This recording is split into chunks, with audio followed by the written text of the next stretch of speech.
there, how's everything going? I want to talk about something really quickly. This is a lesson that I already understand. For some reason it's hard for me to do. And I just want to say it out loud because sometimes I like to say things out loud.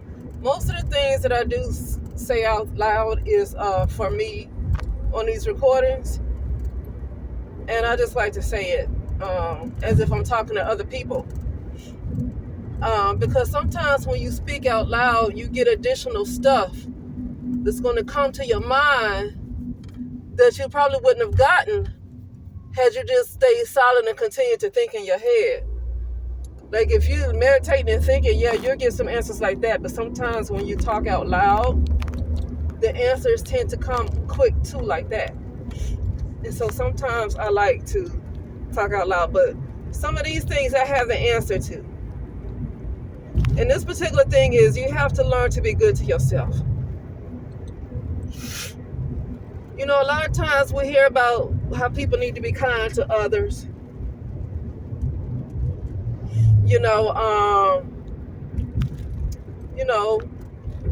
Or if something goes on, something happens to you, and you might say, why has this happened? I've always been good to everybody else. And the question is, have you been good to yourself? Have you been good to yourself? Because many times people who are very nasty folks, like you can tell they're very nasty to somebody else and they hurt other people. It's so easy to look at them and look down on them and judge them and say, oh, you this and this is going to happen to you, karma, whatever. It's easy to look at those people as the bad guy. And I'm not saying they're not bad people. I'm not defending them at all. The point I'm making is it's so easy to see that somebody else is wrong when it's obvious. When it's obvious, when somebody else is doing harm to somebody else. Okay? It's obvious to point out where they're wrong at. But some people who might be extremely kind, I don't want to use the word kind because that meaning gets confused. Kind doesn't mean it's not the same thing as nice. So I'm gonna say people who are very nice, not kind, because kind people can still have balance. People who are kind have balance. The people who are nice sometimes don't have that balance and often allow themselves to be walked over. Okay? And so my point is, it's easy to look at somebody else when it's obvious they have done something to hurt somebody else, and this is a person who hurts other folks who hasn't done anything to them. It's so easy to look at them and how wrong they are. But what about the nice person who keep letting stuff slide? What about that? I'm going to say this. I'm at the point where I'm not going to say I'm not going to worry about it anymore. Just let it go. I don't, listen, I'm not letting things go. And it's not to say that I'm in unforgiveness. No. But see, when you let things slide, you're not really being kind to yourself and you're not being kind to others. Why? Because first of all, they've already effed over you, whatever they did. It might not be about money. It could even be, I hate to say it, stuff like molestation. Because many of us are told to let it go when it comes to molestation. Oh, let it go. Oh, you're just supposed to let that kind of trauma go. At the same time, when you see them, you're supposed to act like nothing ever happened. See, that's why I don't give a damn about family. I don't deal with family. I do not deal with them. Family will keep you in a low vibration. Family will keep you in a low vibration, trying to do what they want you to do. You best to go on and be by yourself and just find another tribe that fits where you're going. Leave family alone. But anyway, I just use that because that is so common, especially in the black community. Molestation among men and women is common. Boys and girls is common. Very common. Okay? The girls are just told to shut up, but the boys are just ashamed to talk about it because they feel emasculated. Okay? And the girls are just told to shut up. Or they said, they're told they shouldn't have been so fast. When there's a 30-year-old man that probably molested a 5-year-old, she's the one that's accused of being fast, and a lot of times the matriarchs of the family defend the 30-year-old man. The matriarchs do that. These old school matriarchs. Okay? But I don't want to stay on that for too long. Mile, turn left onto Whipple Road. Oh, sorry if you hear that. That's my, let me turn it down. That's my little I'm headed to a patient's house. Let me turn that down. At the light, turn left onto Whipple Road. You can still hear it. But anyway, so the point I'm making is I don't think it's not good to let things go. It's not good to let things go. Even if the court, in the eyes of the court of the law, they won't do nothing to you, or maybe it's just, maybe you're just not comfortable taking things to court. Sometimes you're just not always comfortable taking things to court because maybe you're not in the mental place to always keep going to court, And then what happens? The court has failed so many people. What if you lose? You're already traumatized. What if you lose? Nobody's on your side. And then you have more trauma from people threatening you and all this stuff. So sometimes the court, I'm not saying you should never go to court, but sometimes the courts tend to fail people. But sometimes people need to be taken to court. On Whipple Road for half a mile. But when they fail you, if the courts fail you, then what does that leave you? It leaves constant injustice, and it leaves that energy allowed. That particular energy continues to be allowed. Turn right onto Pacheco Road. That current energy continues to be allowed to hurt other people. Because you try to do something, but you try to do it the physical way. And turn right onto Pacheco Road. Because you did things the physical way. Now, I know we're in the physical world. I just always feel like things need to be spiritual first. Because things are spiritual first. That is the order of things. Nothing takes place first in the physical. It takes place in the spiritual first, and then it manifests itself in time. But it already occurs in the spiritual first. So, Continue on Pacheco Road for 3 miles. Okay. But anyway, no, I don't think it's a good thing to always let things go. Now, if something is so minor and petty that you don't want to put no energy on it, that's fine. But sometimes, like some of the things that continue to show up in my life could have been because it needs to be addressed. Okay? Now, I want to talk about this person. I have a patient. This is just an example. And the reason why it bothers me so much is not because it's a big deal. It's because it's the energy that keeps showing up. Why does it keep showing up? Because, first of all, I need to know it's not my doggone fault that somebody else chooses to act the way they do. It's not going to be my fault that somebody else chooses to act the way they do. The same way if I do something wrong, then I have to realize I'm wrong, and it's not going to be anybody else's responsibility to take on whatever I did wrong. This is what has to go, because what happens when you end up not allowing somebody else to take accountability, I don't care how uncomfortable they are. I don't care if they never talk to me again or if they ever talk to you again. If that's the case, if you have to continue to be treated like crap, if you have to continue to be vexed in your doggone soul in order to maintain either a working relationship or any kind of relationship with a person, that is not a relationship worth keeping. Because you're constantly being the sacrifice. If that's what it takes for you to maintain either a working or any other kind of relationship with somebody, you're constantly being a sacrifice. And what does that mean? That means you're not treating yourself well. So here we have on the other person that everybody knows who treats somebody else bad, and they constantly get judged for it because everybody can see it's obvious that they do other people wrong. It's nothing being hidden. But you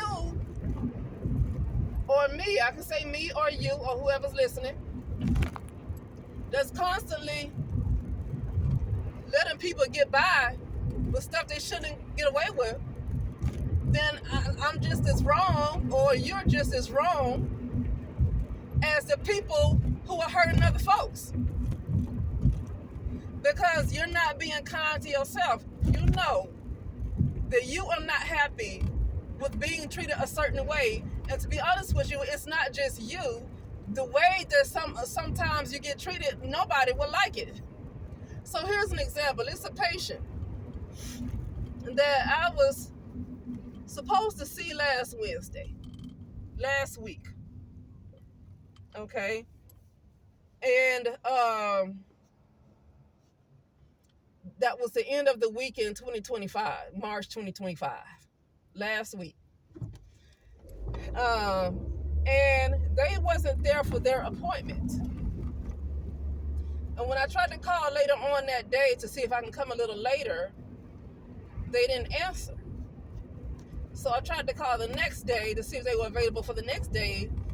And then the spouse answered and said, well, they have an appointment. I said, well, yeah, well, I was supposed to come yesterday. We had an appointment yesterday. And the person told me, well, it was our anniversary yesterday. I was like, yeah, but they agreed to an appointment.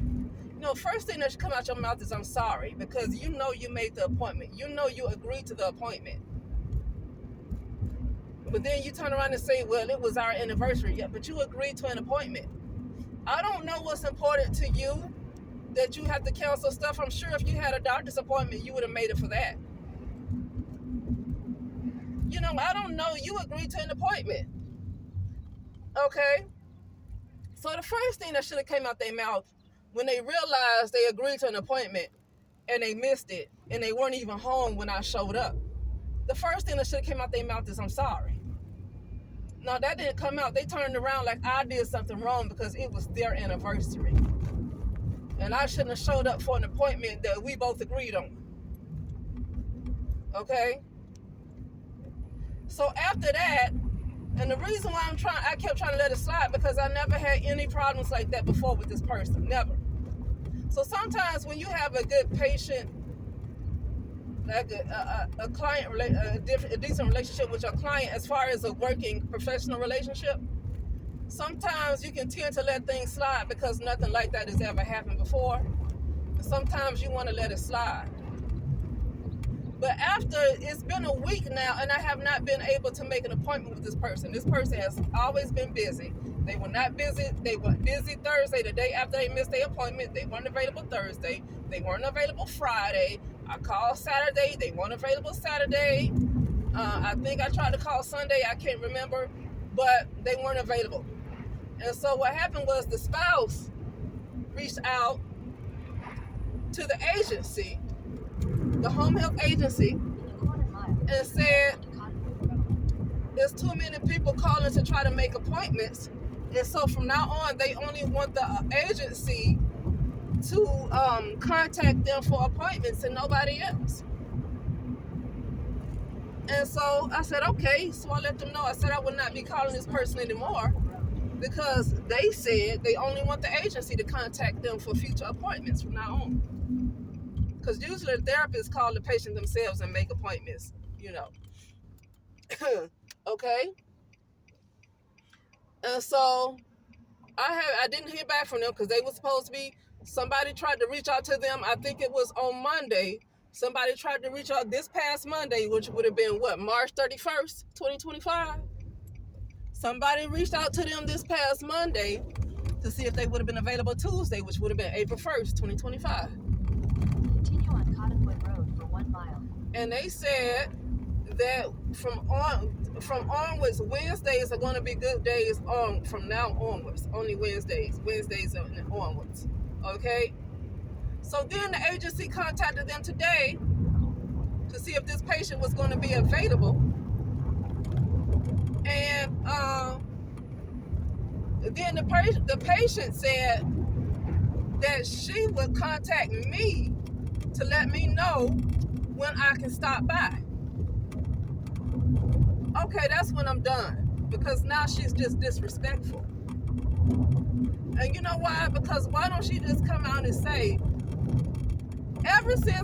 here's my thing with these kind of people, because they are the ones that requested for me to continue to come by.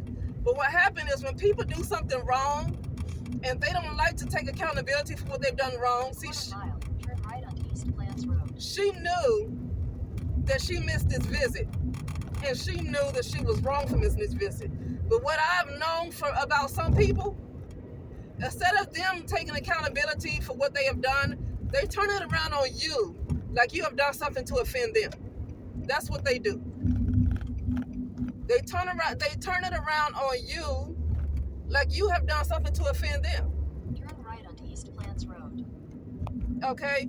Ever since she was not there for our appointment that we agreed on, ever since that day, she has been acting strange ever since.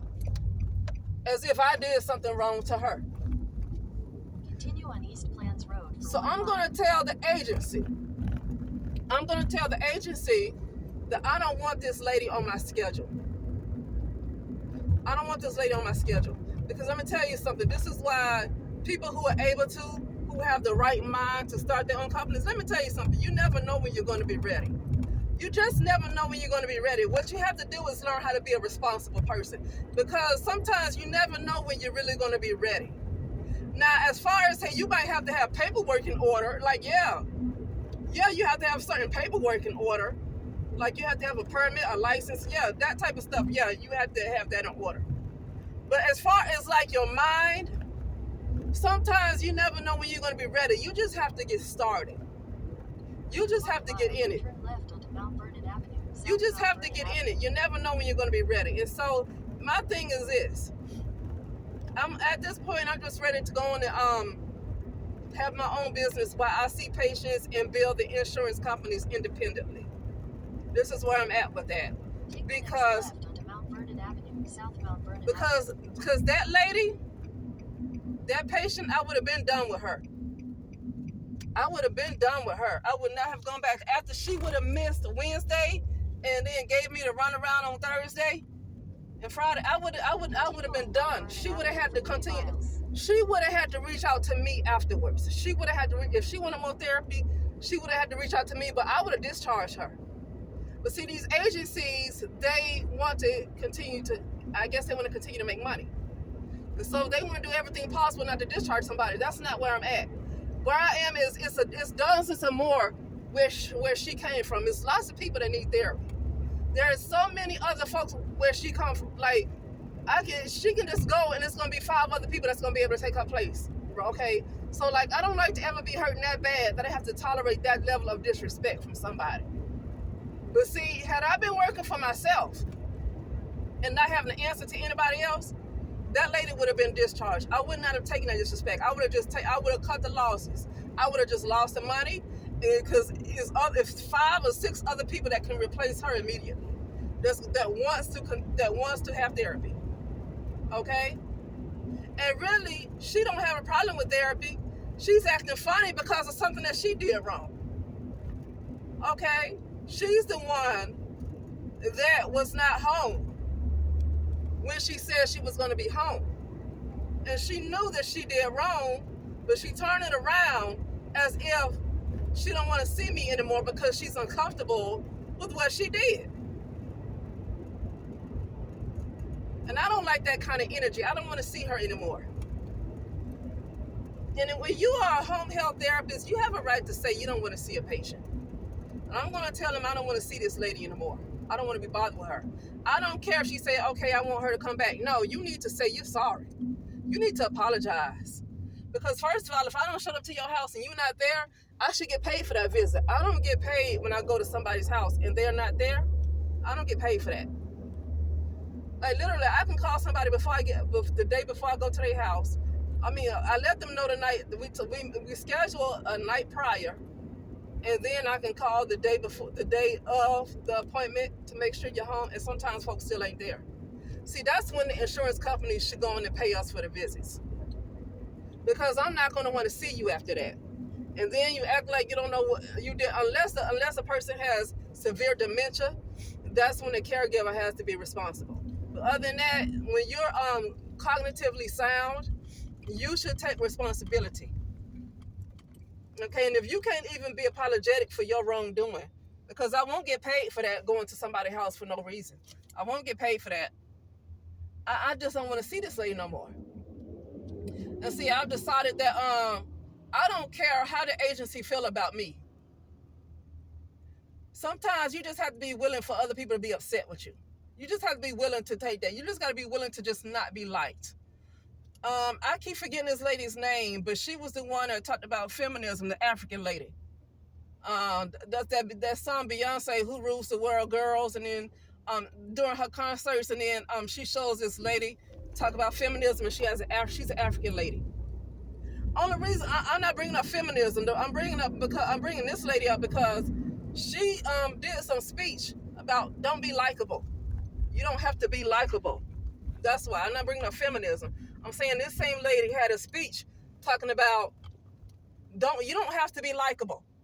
This is what I'm talking about. When you're trying to be likable, then you're sacrificing yourself. You're not, when you are trying to be likable, you're not being kind to yourself. You're not being good to yourself. See, now you're sparing somebody else's feelings. So yeah, it's going to show where you're good to somebody else, but you're not being good to yourself. So it's just as bad. It's just as bad as if you are harming other people. If you're going to harm yourself like that, it's just as bad as you harming other people. So, to go back to when I said, it's easy to judge, it's easy to look at somebody else because it's obvious that they are hurting other people.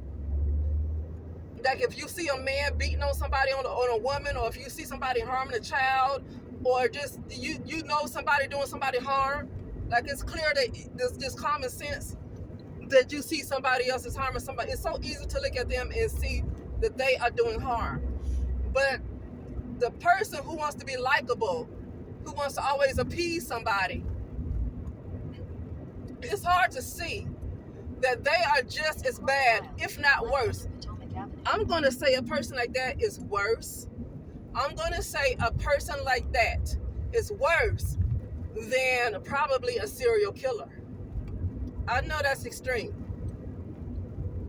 But why is a person like that worse than a serial killer?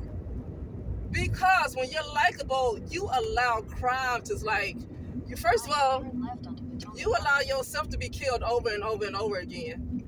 So you already hurt yourself. But then what is this energy allowed to go and do to other people, though?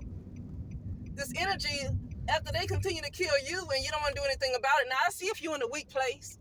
But see, if I'm in a weak place where I can't, hold on. If I'm in a weak place where I can't go to no judge and I'm not in a place, I'm lacking support, so I can't, go and get the help I need, because sometimes when people have a lot of support around them and you try to do something about it, sometimes you just might lose a case. Even if you're right, you might lose a case. Listen, that's when I would start. I don't care if you pray, I don't care what you do. That's when, now me, I don't like to get into too much baneful magic, because I don't like to stay on these low frequencies. Like when you want to hurt somebody else and you do some magic to hurt somebody else, then it continues like a low vibration. I just try not to do that. But I'm not like trying to get against anybody else and say, but I don't like to stay on somebody else's level. Because I know what that looks like. Take the next left onto Larcus Avenue. You just want to, I see where you feel like you are in the right, but it's like low level. It could be low level. I'd rather take it higher. I'd rather take with things that these people to do. I'd rather take it to a higher court. I'd rather take it to a higher court and have the higher court handle that. That means that I have to raise my frequency in a way that I can communicate with the higher court, and I can have a higher spiritual rank. So this is what I have to do. I have to have a higher spiritual rank. And when I get my high spiritual rank, all of these energies is just going to have to disappear. I don't care. And when I say disappear, they're not going to come back in the same kind of energy. Either they are going to do something to change them. If they don't insist on changing, they're just going to disappear forever. They're going to be no more. Okay? But anyway, I have to go. I done made it to this person's house. I mean, I've been talking for almost 30 minutes. But anyway, yeah. So that's what I'm saying. That be kind to yourself. Anyway, yeah. And with that being said, I have to go, and I will talk to you later.